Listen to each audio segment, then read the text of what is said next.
नमस्कार। हरिओमी टीवी के इस प्रोग्राम में एक बार फिर आपका स्वागत है। प्रदेश में चुनाव का घमासान खत्म हो चुका, राज्य को अपने सभी 10 शासन मिल चुके हैं। हम एक एक सीट करके यह समीक्षा करने का प्रयास कर रहे हैं कि जीत के और हार के क्या क्या कारण रहे। आज बारी है करनाल की। करनाल से पूर्व मुख्यमंत्री मनोहर लाल खट्टर ने जीत का परचम लहराया है। उन्हें 2,37,967 वोट से जीत मिली और वो करनाल की सभी 9 विधानसभा चुनावों में 9 विधानसभा सीटों पर जीते। लेकिन कसक बरकरार है। क्यों?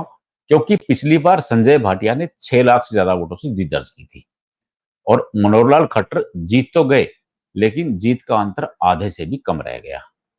हम आज इसी की समीक्षा करेंगे कि ऐसा क्यों हुआ। आज हमारे साथ चर्चा के लिए मौजूद हैं वरिष्ठ पत्रकार वीरेंद्र सोनी, वरिष्ठ पत्रकार धर्मेंद्र खुराना व वरिष्ठ पत्रकार विनोद लोट। सोनी जी, मैं सीधा आपसे ही पहला क्वेश्चन आपसे ही पूछ रहा हूं, क्योंकि एक बड़ी जीत का दावा था, उम्मीद भी थी कि उनकी। मनोहर लाल खट्टर जीते तो हैं और सभी विधानसभा 9 विधानसभा में जीते हैं, लेकिन जीत का अंतर महज 2,37,967 रह गया है। क्या कारण रहे इसके पीछे? भाई आप मान लीजिए कि 2,37,000 से जीत गए, ये भी कम उपलब्धि नहीं है। 2,37,000 से जीतना इस माहौल के अंदर ये भी कोई कम उपलब्धि नहीं है। अगर मान लीजिए कि संजय भाटिया को 70% वोट मिले थे और मनोहर लाल जी को 55% वोट मिले हैं, 15% की कमी आई है। संजय भाटिया का जीत का अंतर पूरे देश में दूसरे नंबर पर था। अब जो मनोहर लाल जी हैं, उनकी जीत भारतीय जनता पार्टी में तो 1 नंबर पर हुई है, जो भारतीय जनता पार्टी के सांसद निर्वाचित हुए हैं, लेकिन ये जीत कम नहीं है, जबकि पोलिंग कम हुआ है और विपरीत परिस्थितियां थी और मनोहर लाल जी का तो विरोध ही विरोध था जी, हर जगह विरोध था। देखिए शहरी क्षेत्रों में तो विरोध नहीं था, लेकिन ग्रामीण क्षेत्रों में तो व्यापक विरोध था। अब जब मनोहर लाल जी नामांकन के लिए आए थे, जब यानी कि टिकट की घोषणा हुई थी, तब संजय भाटिया जी ने कहा था कि आप सिर्फ नामांकन के दिन आना और उसके बाद सिर्फ अपना जीत का प्रमाण पत्र लेने के लिए आना। तो ऐलान भी हुआ है। मनोहर लाल जी को तो फिर निर्वाचन क्षेत्र में ही सीमित कर दिया गया। अंतिम दिनों में 10 दिनों में तो वो बाहर निकले नहीं जी। लेकिन ये कम उपलब्धि नहीं है। मनोहर लाल जी की जो जीत है ये कम उपलब्धि नहीं है, विपरीत परिस्थितियों में जीतना। और हाँ, ये बात निश्चित है कि कांग्रेस का एक नया चेहरा था, लेकिन असंतोष तो सरकार के खिलाफ था। और जो ये वोट पड़े हैं, ये मोदी जी के कारण पड़े हैं, क्योंकि प्रधानमंत्री का चुनाव करना था तो यहाँ के मतदाताओं में एक ही प्रश्न था कि हम प्रधानमंत्री चुन रहे हैं, नरेंद्र मोदी की झोली में ये सीट डालनी है। तो इसी कारण से जो है, अब देखिए शहरी क्षेत्रों में बहुत जो है मनोहर लाल जी को समर्थन मिला है। अब पानीपत में सिर्फ 2 बूथों से भारतीय जनता पार्टी पिछड़ी है, मात्र 2 बूथ।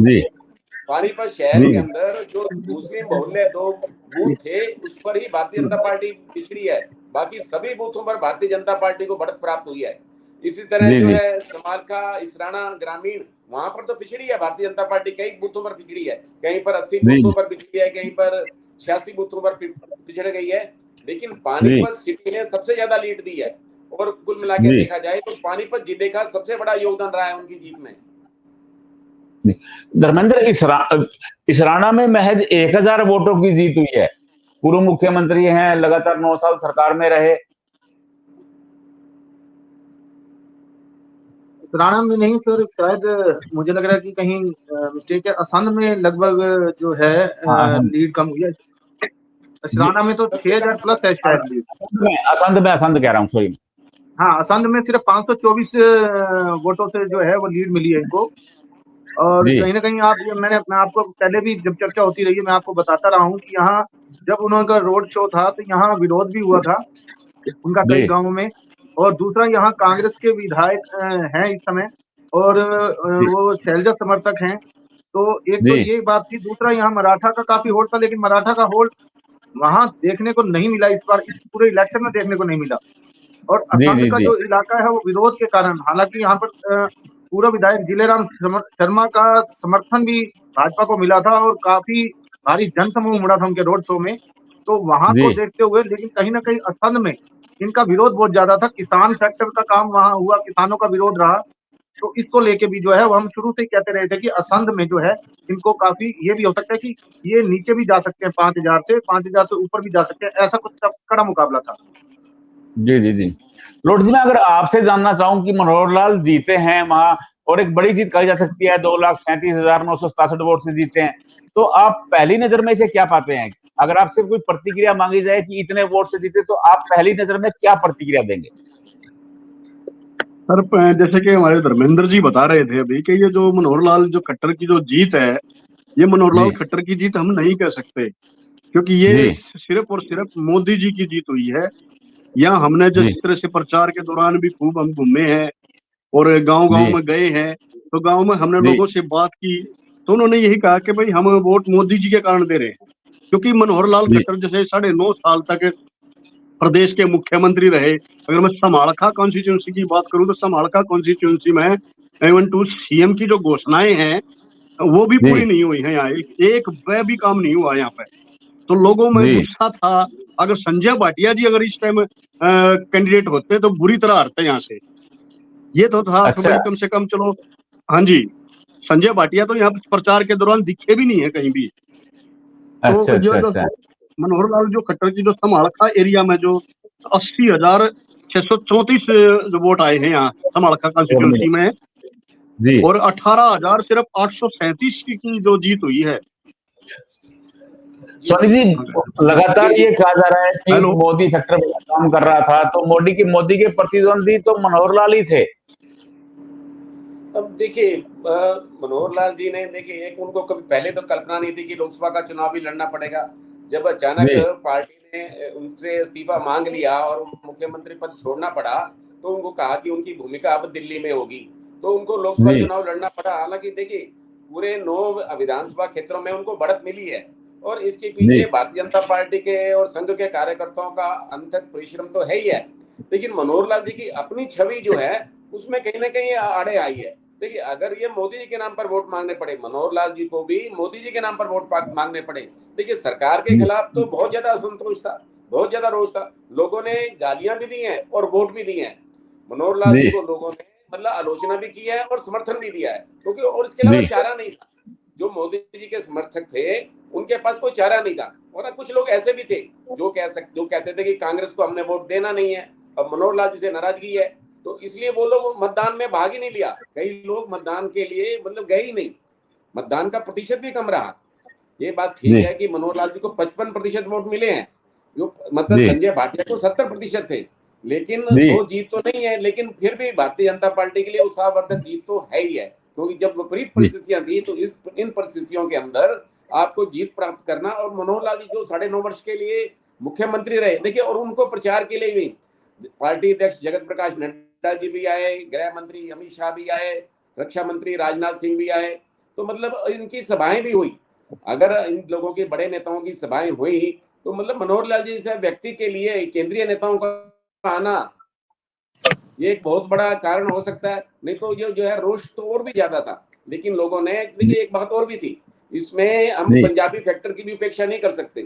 वो कहते थे कि हमारा मुख्यमंत्री चला गया पंजाबी समुदाय से, गृह मंत्री पंजाबी समुदाय से था, वो चलेंगे। अगर आप इसको भी मार दें तो मतलब यानी कि इसको भी हरा दें तो केंद्र में हमारी आवाज कौन उठाएगा? हमारा एक पंजाबी समुदाय तो राजनीतिक दृष्टि से और पिछड़ जाएगा।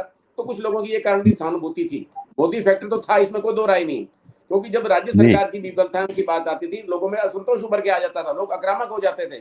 लेकिन वहां जब मोदी जी की बात आ जाती थी तो लोगों का रवैया बदल जाता था। ऐसे कई लोग तो जो दिन भर जो है आलोचना करते थे सरकार की, लेकिन बाद में जब वोट गए तो कोई वोट तो हमने मोदी जी को ही डाला है। जी जी जी जी। धर्मेंद्र, बुद्धिराजा ने विधानसभा चुनाव लड़ने का ऐलान कर दिया है और उन्होंने ये भी कह दिया कि करनाल से विधानसभा चुनाव लड़ूंगा, तो इस पर आप क्या कहना चाहेंगे? क्योंकि उन कांग्रेस के पास कई और नेता भी हैं, वधवा कुछ दिन पहले आए हैं, उससे पहले सुमिता सिंह हैं, त्रिलोचन सिंह अब चुनाव लड़ रहे थे। देखिए, अब ये उन्होंने किस आधार पर कहा है ये अभी बिल्कुल सही तरीके से नहीं कहा जा सकता। हो सकता है कि जिस तरह से उनको इस अभियान में, इस इलेक्शन में जो सफलता मिली है, जो उनको वोट परसेंट मिला है, उसके ब्याह पे उन्होंने ये देख के तय कर लिया हो कि उन्होंने विधानसभा चुनाव लड़ना है। लेकिन ये तो अभी पार्टी तय करेगी कि उनको विधानसभा चुनाव लड़ाना है या फिर जो मनोज वधवा का बैकग्राउंड है उसको देखते हुए उनको टिकट देना है, क्योंकि वो भी मेयर में जो है, एक मेयर का जो चुनाव था वो सीधे सीधे मनोहर लाल खट्टर के आमने सामने ही था और वो टक्कर देनी पड़ी थी। और वो भी मतलब आप ये मान के चले कि इतना कुछ करने के बावजूद मैदान में सीएम के उतरने के बाद उनको 9,000 से ही जीत मिली थी। तो कहीं ना कहीं वो इस बात से भी उन्होंने ये आकलन किया है कि जो इस बार उनको वोट मिले हैं, दिव्यांशु बुद्धराजा को वोट मिले हैं। अगर आप पूरे करनाल सीट की मैं अगर आपको चर्चा करूं तो पिछले इलेक्शन में कुलदीप शर्मा को 2,55,000 वोट मिले थे लगभग, जो दूसरे नंबर पर रहे थे। और इस बार मनोहर लाल जी को उतने ही वोटों से जीत मिली है अगर आप देखें तो 2,32,000 से। तो कहीं ना कहीं आप ये देखें कि जो 2,55,000 कुलदीप शर्मा जो पांच बार सांसद रहे, उनके बेटे हैं, उनको वोट मिल रहे हैं करनाल से, जो करनाल से सांसद है चूंकि उनके पंडित चिरंजी लाल शर्मा जी। तो उसके बावजूद एक 31 साल के नए चेहरे को 5 लाख वोट मिला, यानी कि उनको 2.5 लाख मिले थे तो 2.5 लाख वो फालतू लेके गया वोट, अधिक वोट लेके गया। तो वो वोट कहां से आए? वो कहीं ना कहीं मनोहर लाल जी से जो नाराज लोग थे वो वोट उनको पड़े हैं, और जो मनोहर लाल जी को वोट पड़े हैं वो मोदी के नाम पर पड़े हैं। आप कहीं ना कहीं आकलन कीजिए। तो इसी के आधार पर शायद बुद्धि राजा ने ये कहा होगा कि हमें जो ये रिस्पॉन्स मिला है और हम इसको विधानसभा में अगले 6 महीने में जारी रखें। कहीं ना कहीं देखो कांग्रेस को भी जो 5 सीटें मिली हैं वो भी अब इसी आधार पे वो एक्टिव रहेंगे, अपने सांसदों को एक्टिव करेंगे, ताकि जो ये इस समय उन्हें बूस्ट मिला है वो विधानसभा तक बना रहे और इसका फायदा उठा सके। और शायद इसी बिहाव पे बुद्धि राजा ने भी जो है ये ऐलान किया कि वो विधानसभा चुनाव लड़ेंगे। बाकी उनका हाईकमान तय करेगी आखिर वो कहाँ लड़ाते हैं या नहीं लड़ते। लॉर्ड जी, अब मैं आपसे जानना चाहूंगा, क्योंकि हाईवे बेल्ट पे कमजोर माना जा रहा है कांग्रेस को कि कांग्रेस हाईवे बेल्ट पे दिक्कत है, लेकिन अंबाला की सीट निकालने के बाद कांग्रेस थोड़े से हौसले में है, तो इसका फायदा मिल सकता है कांग्रेस को? जी बिल्कुल फायदा मिलेगा जी। और समालखा तो अपने आप में कांग्रेस ही यहाँ से कांग्रेस का विधायक है, यहाँ पहले से कांग्रेस काफी मजबूत है। बीजेपी यहाँ से 2 बार लगातार हार चुकी है विधानसभा में। हालांकि पिछले 2019 में संजय भाटिया को काफी भर के वोट दिए थे, लेकिन विधानसभा में नहीं दिए। विधानसभा में दो बार कैंडिडेट यहाँ हार चुका है।